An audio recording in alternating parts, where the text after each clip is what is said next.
Guys,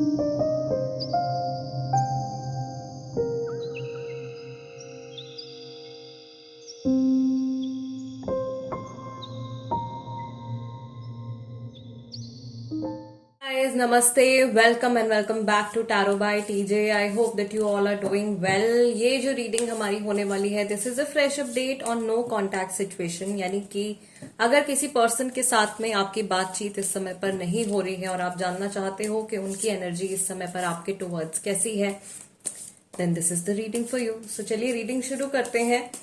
जिनसे भी आपकी बातचीत इस समय पर बंद है, जो भी आपके स्पेसिफिक पर्सन हैं, उनके चेहरे को आपको अपने ध्यान में लेकर के आना है एंड 3 बार उनका जो पूरा नाम है वो आपको आपके मन में दोहराना है. लेट्स सी कि जिस इंसान के बारे में आप सोच रहे हैं इस समय पर, जिनसे आपकी बातचीत नहीं हो रही है, उनकी ओवरऑल एनर्जी आपके टुवर्ड्स इस समय पर क्या है, कैसी है. We have a few cards. पहला कार्ड हमारे पास में निकल के आया है क्रिएशन. नेक्स्ट कार्ड हमारे पास में है विक्टिम का. थर्ड कार्ड हमारे पास में है impasse. I will pick 3 more cards. जिनके बारे में आप सोच रहे हो, उनकी एनर्जी इस टाइम, इस समय पर आपके टुवर्ड्स कैसी है. We have rejection, instinct and destiny.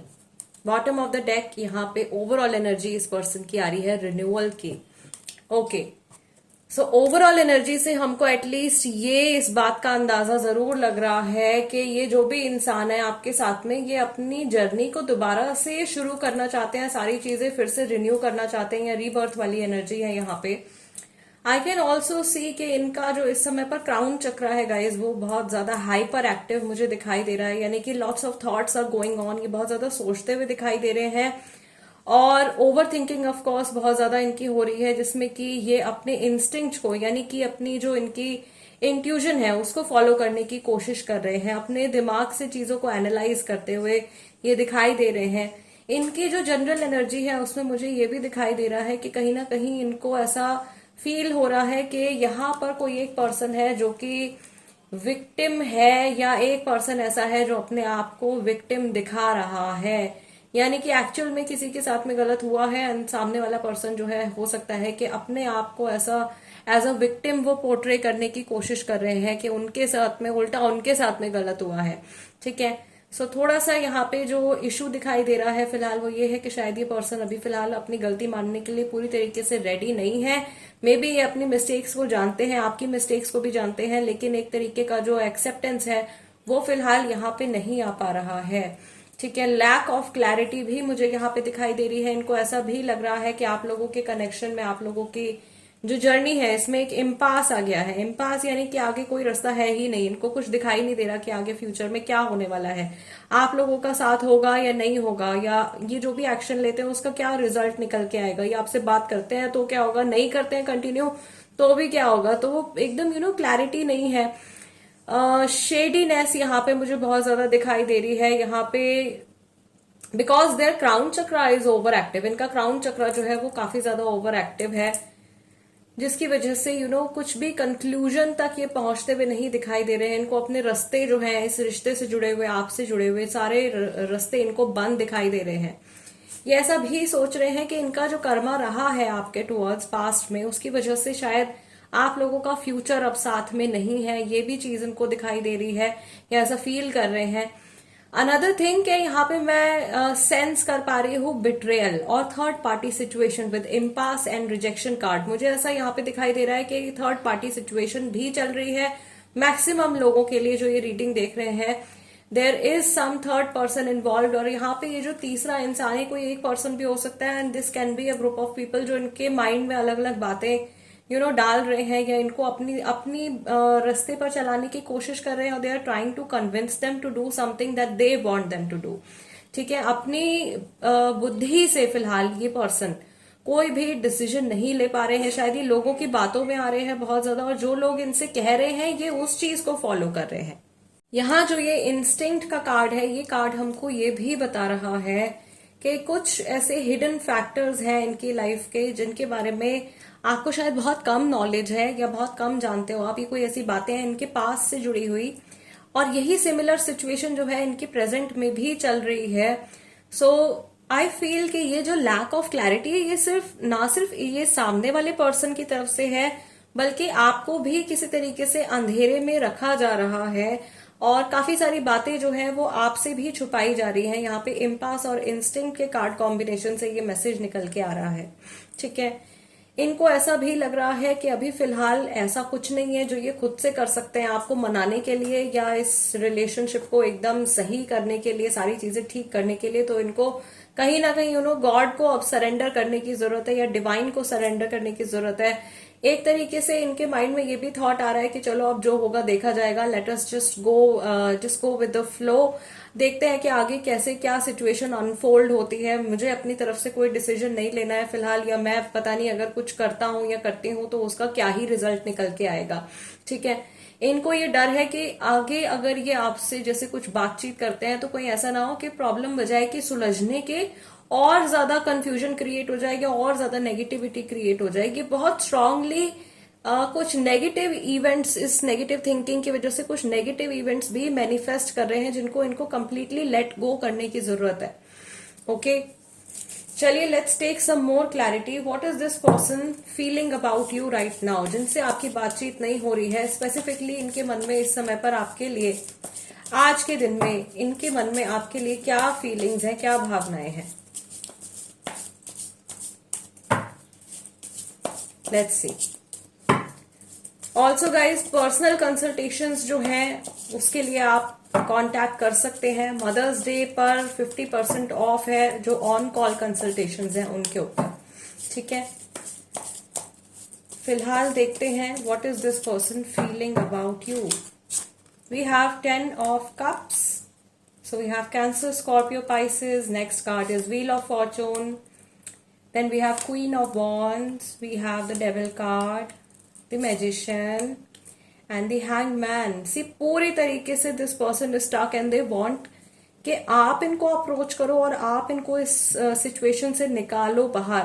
इन्होंने कुछ तो ऐसा किया है, इन्होंने अपने आप को ही फंसा लिया है या अपनी नेगेटिव थिंकिंग, नेगेटिव कर्मा की वजह से this person is really stuck somewhere. ये कहीं अटक गए हैं, उस सिचुएशन से बाहर नहीं निकल के आ पा रहे हैं। ये कोई पर्टिकुलर स्टेट ऑफ माइंड भी हो सकती है, कोई ऐसा थॉट प्रोसेस है जो कि इनके माइंड में चलता जा रहा है और उससे ये बाहर नहीं निकल के आ पा रहे हैं या उसका कोई सोल्यूशन इनको नहीं मिल रहा है। ये मुझे ऐसा लग रहा है कि इन्होंने कुछ बहुत बड़ी गड़बड़ करी है पास्ट में, जिसके बारे में आधे लोगों को पता है, आधे लोगों को नहीं पता है। और ये पर्सन जो है आप काफी ज्यादा गिल्ट में जा रहे हैं। This is again something related to third party, कोई sexual connection, something cheating, betrayal वाली एनर्जी भी मुझे यहाँ पे दिखाई दे रही है। काफी सारे केप्रिकॉन वाले, स्कॉर्पियो वाले, सेजिटेरियस वाले लोग हैं यहाँ पे। एरीज भी यहाँ पे मुझे दिखाई दे रहा है। सम पीपल, कुछ कम है लेकिन कुछ लोग जो है वो लियो राशि वाले भी हैं। Okay, so this person wants closeness with you. ये आपके साथ में अभी क्लोजनेस बढ़ाना चाह रहे हैं। कहीं ना कहीं मुझे ऐसा लग रहा है जैसे कि ये पिघल रहे हैं, इनका मन जो है आपकी तरफ, मन में जो फीलिंग्स आ रही हैं वो सॉफ्ट हो रही हैं। And I can also sense that अभी रिसेंटली जब हमने इस पर्सन की एनर्जी में टैप इन किया है, आपको लेकर के ये बहुत ज्यादा सेंसिटिव फील कर रहे हैं, या मे बी ये रोए भी हो सोच करके इस सिचुएशन के बारे में। ये नहीं चाहते थे कि ऐसे ऐसे इवेंट्स जो हैं वो आप लोगों के बीच में हो। इनको ये भी लग रहा है मे बी आप लोगों के कनेक्शन के ऊपर नजर लग गई है किसी की, या आपके जो वेल विशर्स हैं वो कम है, आपका बुरा चाहने वाले ज्यादा लोग हैं और वो लोग शायद इनकी तरफ से इनकी लाइफ में जुड़े हुए हैं। उनको ये पहचानते भी हैं लेकिन उनसे ये पीछा भी नहीं छुड़ा पा रहे हैं, क्योंकि शायद ये बहुत अपने इनके कोई करीबी हैं, कोई बहुत अच्छे दोस्त हैं या इवन फैमिली मेंबर हो सकते हैं, तो उनसे ये बिल्कुल कट ऑफ भी नहीं कर सकते हैं। ठीक है, कोई इनको ऐसा लग रहा है कि इनका कोई अपना है, कोई बहुत क्लोज है जिसने इनकी लाइफ में एक तरीके से आग लगाई है या अच्छी खासी इनकी जो पीस ऑफ माइंड था उसको खराब कर दिया है। और कहीं ना कहीं ये अपने आप को भी जिम्मेदार मान रहे हैं कि एक अच्छी खासी चलती हुई जर्नी में इन्होंने कुछ बहुत बड़ा बैड कर्मा, कुछ नेगेटिव कर्मा इन्होंने कर दिया है, बट उसको ये अवॉइड करने की कोशिश कर रहे हैं। डेविल और मैजिशियन यहाँ पे हमको बता रहा है कि गलत तो कर दिया इन्होंने, लेकिन उसको ढांपने की कोशिश कर रहे हैं, छुपाने की कोशिश कर रहे हैं और अपने मन में भी जब इनके ये थॉट्स आ रहे हैं कि भाई मैंने ये क्या किया है, उसको भी ये दबा रहे हैं। ठीक है, सो जैसा मैंने आपको फर्स्ट स्प्रेड में बताया था कि एक्सेप्टेंस नहीं आ पा रही है, जान रहे हैं, जानते हैं क्या किया है क्या नहीं किया है, बट वो एक्सेप्टेंस इनके मन में नहीं आ पा रही है।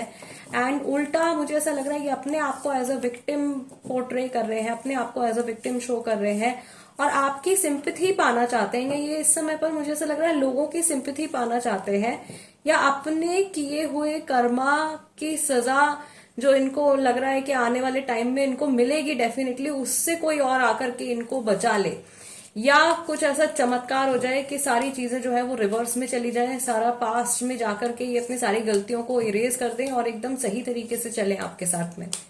ये फीलिंग इस टाइम पर इनके मन में आ रही है। तो ये पछतावा भी है, बट उसके साथ में थोड़ा सा इमेच्योरिटी भी मुझे दिखाई दे रही है कि अगर गलती करी है या कुछ नेगेटिव बैड कर्मा है तो उसको बजाय कि एक्सेप्ट करके आपके साथ में डिस्कस करें ओपनली, ट्रांसपेरेंसी बढ़ाएं अपने रिलेशनशिप में, ये उस चीज को और ज्यादा ढांपने की, छुपाने की कोशिश कर रहे हैं। अभी कितना भी ये छुपा ले, लेकिन आपका जैसे रिकंसिलिएशन होता है इस इंसान के साथ में और वापस से ये आपसे जुड़ते हैं, तो कभी ना कभी वो पुरानी बात, जो कुछ भी वो सीक्रेट है, वो निकल के आएगा ही आएगा आपके सामने। भले ही वो आपके सामने 1 हफ्ते बाद आए, महीने भर बाद आए या 10 साल के बाद आए, that truth is bound to come out. वो जो भी चीजें छुपा रहे हैं आपसे, वो इनकी जो भी करनी है वो आपके सामने निकल के आएगी। और जब आपको उस चीज के बारे में पता चलेगा तो जिस चीज का डर इनको लग रहा है वही चीज मैनिफेस्ट हो जाएगी। सो ऐसी सिचुएशन मुझे यहाँ पे आती हुई दिखाई दे रही है आप लोगों के बीच में। जो नियर फ्यूचर भी है वो उसकी एनर्जी भी यहाँ पे आ रही है, क्योंकि बहुत स्ट्रांगली ये मैनिफेस्ट कर रहे हैं। यहाँ पे देखो इनके 6 में से 4 कार्ड जो है वो मेजर अरकाना के हैं, तो बहुत स्ट्रांग मैनिफेस्टेशन चल रहा है। इनके माइंड में जो भी विचार आ रहे हैं, जो भी इनके डर हैं, वो बहुत जल्दी जल्दी यूनिवर्स जो है उसको एक्सेप्ट कर रहा है। ऐसी सिचुएशन जो है, थोड़ी प्रॉब्लमेटिक सिचुएशन मुझे फ्यूचर में आती हुई दिखाई दे रही है आप लोगों के रिकंसिलिएशन होने के बाद में। मुझे यहाँ पर यह भी लग रहा है काफी सारे लोगों के लिए कि खुशी खुशी आप शायद इस पर्सन के साथ में जुड़ जाओगे, कुछ टाइम के बाद में ये वापस आ जाएंगे, या आप क्योंकि इनसे इतना प्यार करते हो आप इनको मना लोगे। बट आफ्टर दैट जब वो ट्रूथ आपके सामने निकल के आएगा, you will be very deeply hurt. I am very sorry to say this, but again जो भी कार्ड्स में मैसेजेस आ रहे हैं या जो भी इंट्यूटिव मैसेजेस आ रहे हैं, मेरी ड्यूटी है कि मैं आप लोगों को कन्वे करूं ये सारे messages, right. So I really hope कि ऐसा ना हो। Let's keep our fingers crossed and let's pray कि आप लोगों के कनेक्शन में भगवान जो है वो बहुत सारी पॉजिटिविटी लेकर के आए और ये सारी जो भी ईविल एनर्जीज हैं, जो भी नेगेटिव एनर्जीज हैं, वो एलिमिनेट हो आप लोगों के कनेक्शन से। बट स्टिल ये एक गाइडेंस के तौर पर आप इसको ले सकते हो, स्पेशली अगर कंप्लीट रीडिंग आपके सिचुएशन के साथ में रेजोनेट कर रही है। एंड कहीं ना कहीं you can be a little cautious, आप अपने आप को थोड़ा सा कॉशियस रख सकते हो इस सिचुएशन को लेकर के। चलिए देखते हैं रोमांस एंजल्स की तरफ से इस कनेक्शन में क्या मैसेज है। एंजल्स जो है आप लोगों की इस पर्टिकुलर सिचुएशन के लिए क्या बताना चाहते हैं। हमारे प्यारे फरिश्ते, प्यारे एंजल्स, आर्कएंजल्स क्या बताना चाहते हैं। Archangel Haniel, please guide for people who are watching this reading right now. What is the message? Okay, there are so many messages. 4 cards हमारे पास में आ गए हैं। पहला कार्ड तो आपका आया है free yourself. You don't need to be in control of everything for a love relationship to be successful. आप शायद बहुत ज्यादा एकदम घनघोर तरीके से इस सिचुएशन के बारे में, इस पर्सन के बारे में सुबह शाम रात लगातार सोच रहे हो। मे बी ये रीडिंग तो देख ही रहे हो, इसके बाद शायद और भी कई रीडिंग्स आप देख डालोगे, तो ऐसा नहीं करना है, ठीक है। थोड़ा सा अपने माइंड को शांत रखिए, थोड़ा सा सिचुएशन को अपने आप डिस्क्लोज होने दीजिए। नेक्स्ट जो है हमारा कार्ड है, that is express your love. It is important to let people know that you love them. You have nothing to lose. These are guidance for both of you. ये आप दोनों के लिए है। मे बी आप बहुत ज्यादा एक्सप्रेसिव हो, आपके पार्टनर एक्सप्रेसिव नहीं है, तो उनको एक्सप्रेसिव होने की जरूरत है, और ये वाइसा वर्सा भी हो सकता है। Then you have be optimistic. Keep in mind that you create your reality. You can't attract a love. You can't attract love with a negative mindset. यही मैसेज मैं आपसे अभी कह भी रही हूँ कि बहुत ज्यादा बहुत पावरफुल इंटेंसिटी के साथ में ये पर्सन नेगेटिव इवेंट्स को मैनिफेस्ट कर रहे हैं। इनके जो फियर है, जो इनके मन के जो डर है, वो बहुत जल्दी जल्दी मैनिफेस्ट हो रहे हैं। तो ये गाइडेंस आ रहे हैं एंजल्स की तरफ से कि इनको सकारात्मक सोच बनाए रखनी है। Be present, you will attract love by enjoying your life as it is wherever you are, be all there. Present situation में भी फोकस करने की जरूरत है। अभी क्या चल रहा है पहले उसको सुलझाइए, पहले उसके ऊपर ध्यान दीजिए। पास्ट में जो निकल गया उसको जाने दीजिए, फ्यूचर अपनी टेंशन खुद कर लेगा, ठीक है। चलिए देखते हैं, let's take 2 more cards. We have this message, have faith, विश्वास रखिए। The angels are working behind the scene to make this relationship flourish. आपके एंजल्स आपको लगातार बचाने की कोशिश कर रहे हैं। आपको सिर्फ अपना फेथ जो है अपने एंजल्स के ऊपर, अपने गार्जियन एंजल्स के ऊपर बनाए रखना है। And one last message from archangel Haniel for people who are watching this reading. आपके इस कनेक्शन के लिए क्या मैसेज है आर्कएंजल हानियल की तरफ से? You have gratitude, you need to be grateful for the love already present in your life to attract more of it. Okay, so यहाँ पर ऐसी भी टेंडेंसी है शायद आपकी या आपके पर्सन की कि एक सेटिस्फैक्शन जो है आपके मन में नहीं आ पाता है और आप बहुत ज्यादा जो है लाइक ओके नहीं हो या एक्सेप्ट नहीं कर पाते हो चीजों को। तो आपको ग्रैटिट्यूड रखने की जरूरत है and you need to be grateful for the things that you have in your life, for the people that you have in your life. आपको अपने मन में धन्यवाद करना चाहिए प्रभु का कि आपकी लाइफ में जो भी लोग प्रेजेंट हैं, जो भी ब्लेसिंग्स डिवाइन की प्रेजेंट हैं आपकी लाइफ में, वो किसी भी फॉर्म में हो, उनके लिए आपको ग्रेटफुल होना चाहिए ताकि आप और लविंग एनर्जी और ज्यादा ब्लेसिंग्स अपनी लाइफ में मैनिफेस्ट कर पाओ। अगर आप या आपके पार्टनर लगातार शिकायतें ही करते रहते हैं या सिर्फ कमी की तरफ आपका ध्यान रहता है, तो वो कमी जो है किसी चीज का ना होना वही मैनिफेस्ट होता चला जाएगा। So you need to be grateful for all that you have experience. जो कुछ आपने अभी तक अच्छी चीजें एक्सपीरियंस करी हैं इस इंसान के साथ में, उनके लिए भगवान को थैंक्स बोलिए। And I am pretty sure कि वही पॉजिटिव एनर्जी, वही सारे पॉजिटिव मोमेंट्स, पॉजिटिव एक्सपीरियंसेस आप लोगों की जर्नी में, आप लोगों की लाइफ में दोबारा से मैनिफेस्ट होंगे। ओके, सो गाइज आज की रीडिंग के लिए इतना ही। बहुत सारे अच्छे अच्छे मैसेजेस जो हैं एंजल्स की तरफ से आप लोगों के लिए आए हैं। बहुत सारी, मैं कहूंगी एक सटीक गाइडेंस आज आप लोगों के लिए निकल के आई है। रीडिंग अगर आपके साथ में रेजोनेट करती है तो ये गाइडेंस आप जरूर से फॉलो कीजिएगा। एटलीस्ट जो gratitude and have faith, this is something very simple that you can do, right. And even trying to keep yourself in present, अपने आप को, अपने माइंड को प्रेजेंट में रखने की कोशिश भी आप कर सकते हैं। बहुत सिंपल चीजें हैं एंड आप जरूर से अपनी लाइफ में बहुत अच्छे अच्छे चेंजेस बहुत जल्दी आते हुए देखोगे। आज की रीडिंग के लिए इतना ही guys. I will see you next time. Till then नमस्ते एंड टेक केयर।